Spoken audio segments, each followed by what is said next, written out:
রহিল পূজায় মোর, তোমাদের সবারে প্রণাম।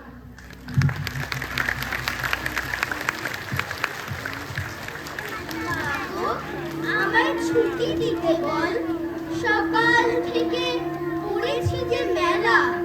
এখন আমি তোমার ঘরে বসে করব শুধু পড়া পড়া খেলা। তুমি বলছো দুপুর এখন সবে, না হয় যেন সত্যি হলো তাই।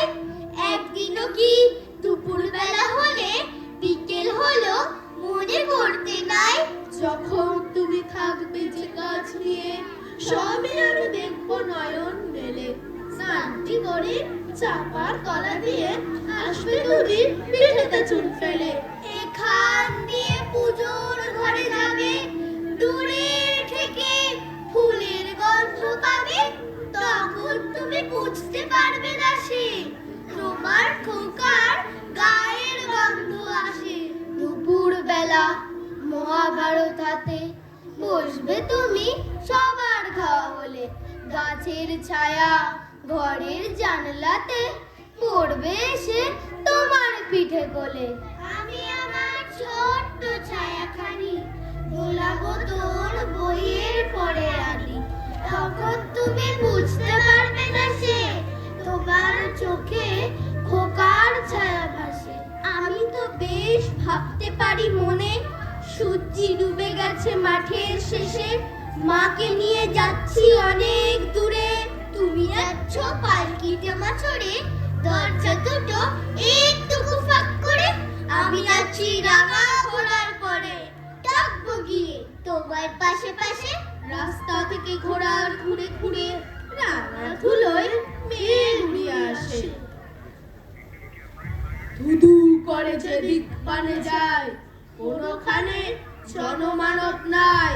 তুমি যেন আপন মনে তাই ভয় পেয়েছো, ভাবছো এলেম কোথা। আমি বলি ভয় করে না বাগো, ওই দেখা যায় বড় নদীর সোতা। অন্ধকারে দেখা যায় না ভালো, তুমি যেন বললে আমায় ডেকে দিঘির ধারে ওই যে কিসের আলো। এমন সময় ওই যে কারা আসতেছে ডাকছে রে। তুমি ভয় পালকিতে এক কোণে ঠাকুর দেবতার স্মরণ করছো বনে।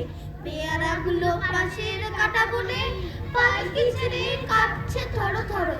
আমি যেন তোমায় বলছি ডেকে, আমি আছি, ভয় কেন মা করো। হাতে লাঠি, মাথায় ঝাঁকড়া চুল, কাঁধে তাদের গোজা জবার ফুল। আমি বলি দাঁড়া, খবরদার, এক পা কাছে আসিস চলিয়ার। এই যে লাক আমার তলোয়ার, টুকরো করে দেব তোদের সেরে।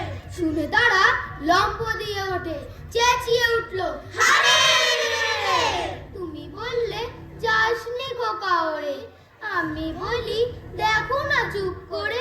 ছুটিয়ে ঘোরা গেলেন তাদের মাঝে, ঢাল তলোয়ার ঝঞ্ঝালিয়ে বাজে। কি ভয়ানক লড়াই হলো মা, যে শুনে তোমার গায়ে দেবে কাটা। কত লোক যে পালিয়ে গেল ভয়, কত লোকের মাথা পড়লো কাটা। এত লোকের সঙ্গে লড়াই করে ভাবছো খোকা গেলই বুঝি মরে। আমি তখন রক্ত মেখে গেলে বলছি এসে লড়াই গেছে থেমে। তুমি শুনে পালকি থেকে নেমে চুমো খেয়ে নিচ্ছ আমায় কোলে। বলছো ভাগ্যে খোকা সঙ্গে ছিল, কি দুর্দশাই হতো তা না হলে। রোজ কতটি ঘটে যাহা তাহা, এমন কেন সত্যি হয় না আহা।